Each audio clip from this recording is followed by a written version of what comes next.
In 2007, to me, we see an explosion of more and more people going fast in free fall.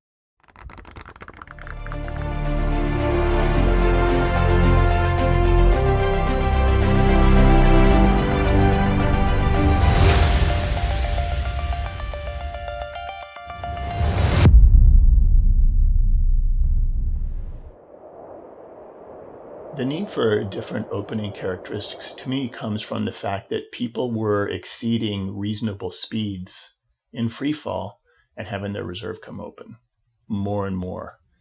What happens when you're going really slow and the pilot chute really has a hard time dragging the stuff off your back? And what happens when you're going really fast? And both situations happen quite frequently now compared to the way it used to be in the old days. And in particular, faster than normal free fall speed. The Optimum project actually came out of a general low bulk project. The reason why is because Bill Coe, the founder of PD, and myself, we've been skydiving for over 40 years.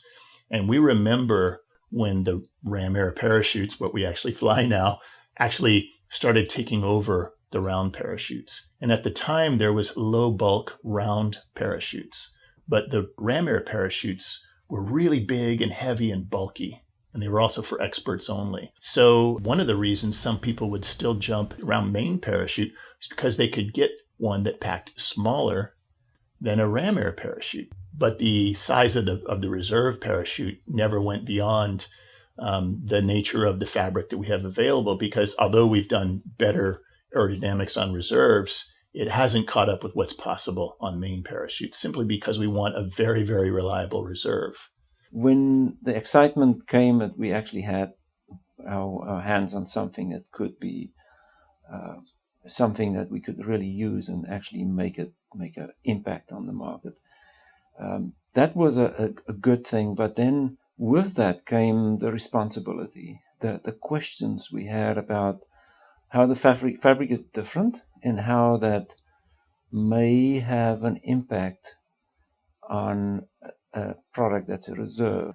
So there was a lot of excitement over what we had, but a lot of nervousness, can I say, and it made us really test well and again and again. And I remember we were ready to launch the product, and Bill Coe came to me and say, we need to do another set of drop tests, because he was nervous himself. Didn't want to put a reserve on the market that would ultimately not be what it's supposed to be. So every parachute that we've ever built, we've built around the fabric.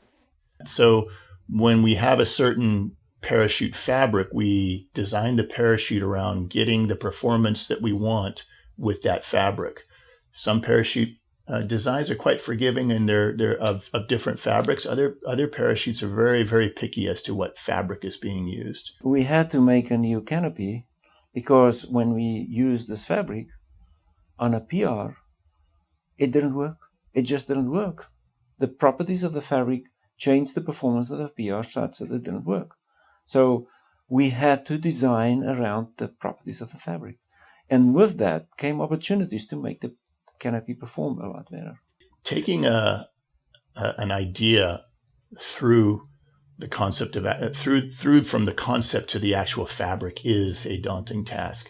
And how daunting depends in part by who you are as a company and people and what you stand for. On the material side in general, there's a lot of dead ends where you get something and it's doing very much just what you want. For one example, but we had a low bulk fabric that was working really well for us, and it was made with medium tenacity yarn. Parachute fabric's normally high tenacity yarn because it ages better, and there's a lot of other characteristics. And we said, this is great. This is unbelievable. It flies great, but you know what?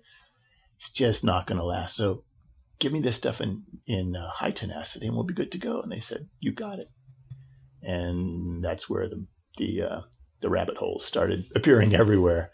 And so we go down this one and it's like, well, it doesn't pack any smaller. And then we go down another one. Ooh, this one's really, really weak. Oh, this one, oh, this thing is really strong and it packs real good. But man, the permeability is like cheesecloth. You know, we need to keep it down there. And it's around and around and around. It's crazy, but it just makes it that much more satisfying when you finally get what you want. The other setback was we tried to develop the whole range of sizes, and we could only really get in the beginning just the smaller sizes to work really well. And we had to take another 2 years to complete the larger sizes. What testings are required, again, depends on who you are as a company. There are TSO tests that you have to pass, and that means that you can legally, once you have an approved facility and you've demonstrated compliance with all these tests, then you can legally put it on the market as a reserve and build it in a nutshell. But that doesn't mean it's necessarily a good reserve. It just passes all those tests. For example, my kind of pet peeve is that there's no real test for the landing qualities of a ram air reserve. There's a descent rate maximum, a forward speed maximum with the brakes set. That's it. So we created our own standards on what we wanted. As far as the actual fabric itself, we have our own standards. So what we do is we do a ton of jumps, and we wanted to do that to make sure that we understood the complete lifespan of the fabric. We felt that having one color with one process to get that fabric built in that color would make more sense to us. There would be a brand identity. It happens to be orange for our company. And so that's the main reason. Some of our prototypes were actually in a royal blue. Eventually we got white, but the orange works for Optimums. There's a general feel that the fabric won't last as long. It's actually the opposite. Just because the fabric feels soft, that property in it actually makes it last longer. The permeability stays longer at the level that's acceptable. So in general, what my experience and all my testing tells me is that the fabric is actually better than F111 fabric in many instances.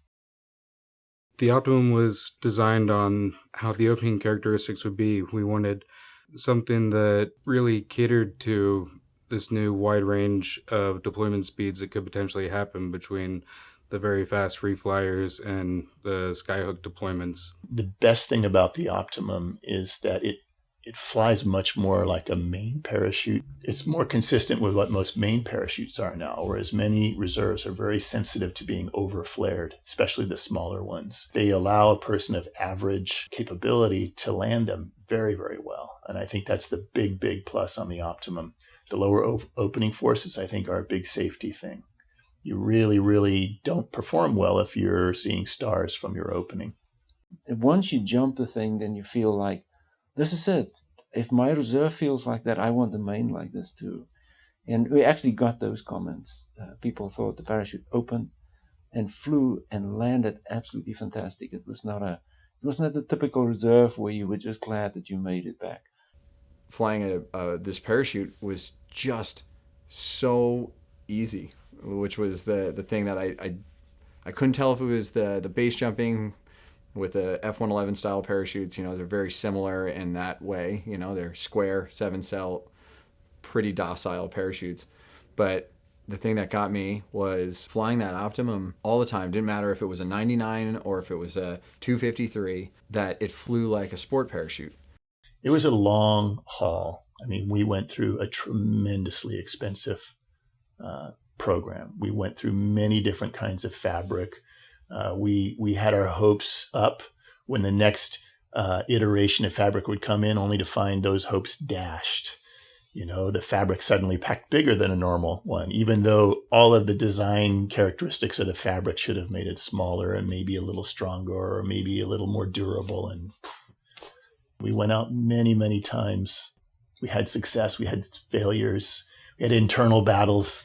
And when it was finally done, the thing I remember was people go, a new reserve? Like, why? And I said, jump it. And then when you start seeing people go, oh my gosh, can I get a 126 in my rig with the one that has a 113 in it? Well, sure. We were pleased to hear that. I think I'm proud of the fact that I was really involved in developing the fabric, but also the final Optimum product, which is, in my opinion, far superior to LPR product. It's always a satisfying feeling to put a new product out and to listen to people and to know that you've hit your mark just where you wanted it.